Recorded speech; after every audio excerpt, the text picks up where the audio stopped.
Hora de conversar com Mônica Bergamo. O assunto de hoje é um novo e triste balanço de mortes em uma categoria profissional do Brasil. E a Mônica fala também sobre dados de internação em São Paulo e em outras capitais do mundo. Como estamos na comparação com o resto do mundo? E que categoria é essa, Mônica? Bom dia para você. Pois é, Megali, bom dia a todos. Pois é, nós já falamos aqui anteriormente do recorde de mortes de enfermeiros, né? O Brasil tem esse registro macabro, lamentável de óbito desses profissionais pelo novo coronavírus, foram mais de 300. E agora outra categoria faz o seu balanço, Megali, é a dos oficiais de justiça, que tem a ingrata tarefa, né, de sair às ruas, de nos entregar uma intimação, um comunicado, né, para entregar para as pessoas, para avisar que elas respondem a algum tipo de processo, que elas têm alguma pendência com a justiça. Pois bem, de acordo com o levantamento nacional feito pela Associação dos Oficiais de Justiça de São Paulo, 20 desses profissionais já foram a óbito por causa da Covid-19. Segundo a associação, logo no começo eles ficavam mais protegidos com a determinação de que apenas mandados de urgentes fossem cumpridos, mas depois, pouco a pouco, como tudo, a vida foi voltando ao normal. E foi expondo mais esses profissionais e causou esses óbitos, Barão. E vai nos lembrando sempre, cada morte, né, no Brasil, cada levantamento triste como esse, vai nos lembrando de que o vírus continua circulando, continua à espreita e que mesmo com uma queda, ainda que lenta, mas animadora, né, nas curvas de casos e óbitos, é preciso ainda muita atenção. Um outro dado que eu queria trazer aqui, Megali, que é inédito, que fala um pouco dessa situação de queda, mas queda lenta, que exemplifica bem isso, é a curva de internações que segue caindo aqui em São Paulo. A gente vê publicado todos os dias número de casos e número de óbitos, mas um dado muito importante é a curva de internações, porque é pelo número de pessoas internadas que você lá na frente vai ter um número de óbitos maior ou menor. Então, ela vem caindo também, de 26 de julho a 1 de agosto, 1.847 pessoas estavam internadas em hospitais por causa do novo coronavírus aqui em São Paulo. Já na última semana de setembro foram 1.125, uma queda de 39%, mas você observa aí bem, Megali, que apesar de queda, ainda há muito alto o número de pessoas que se internam a cada semana por causa desse vírus aqui em São Paulo. Agora, é sabido também que a classe média começou a se expor mais, né, nos meses recentes, em praias, bares, restaurantes, e curiosamente, Megali, essa queda vem sendo mais lenta nos hospitais privados. Nos hospitais públicos, essa queda de internações foi de 44%. Nos hospitais privados, bem menos, foi 38%. Uma queda, mas uma queda mais lenta. Mônica, talvez porque as populações mais carentes se expuseram, né, com mais velocidade à doença. A doença começou a se espalhar por São Paulo e, consequentemente, pelo Brasil, pelas regiões mais ricas, né, pelas zonas sul e oeste, onde se concentravam aqueles brasileiros que haviam viajado ao exterior.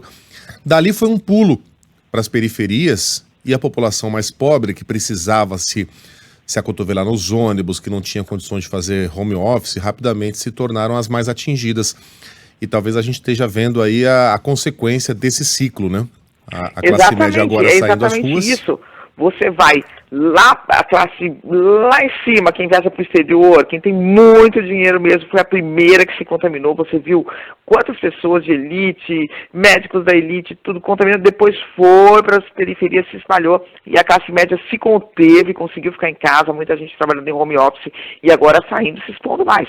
Então você segue com uma queda, né, mais lenta nos hospitais privados, e os integrantes do centro de contingência, para a gente já indo para o final, Megali, da Covid aqui em São Paulo, acreditam que essa queda poderia ser mais rápido se de fato toda a população aderisse ainda mais, né? Aderiu muito, mas aderisse ainda mais a medidas de proteção, principalmente, né? E há cada vez mais relatos, por exemplo, de pessoas que pegam em casa, em reuniões com amigos, em reuniões familiares, onde as máscaras são simplesmente abolidas, né? As pessoas têm aquela confiança, tá todo mundo mais ou menos isolado, então não precisa aqui ser tão restrito.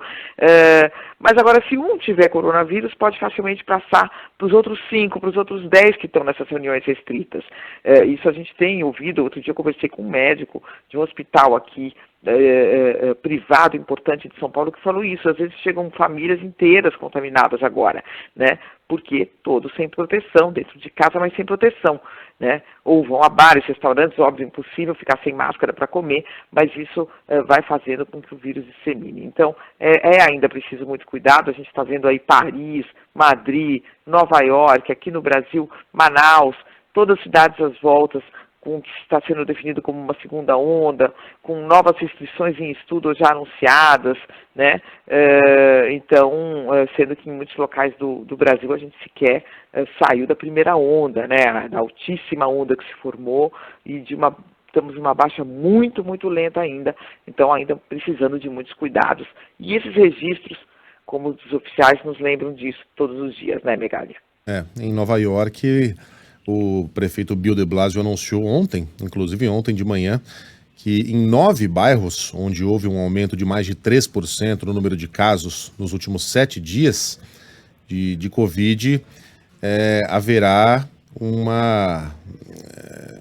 retorno a medidas de isolamento, não radicais, mas que esses bairros retrocederão no processo de reabertura. Não tem nenhum bairro central aqui, Manhattan, por exemplo, e os subdistritos que ficam em Manhattan não estão entre eles, mas são bairros como Far Rockaway, Borough Park, Midwood, Gravesend, Bensonhurst, Sheepshead Bay e New Gardens, bairros da cidade, entre muitos, né, em que está havendo um retrocesso da doença, mas nestas regiões a gente viu um aumento no número de casos. E outros 11 bairros são observados pela prefeitura porque representam uma preocupação real. Nesses bairros, a cidade deve restringir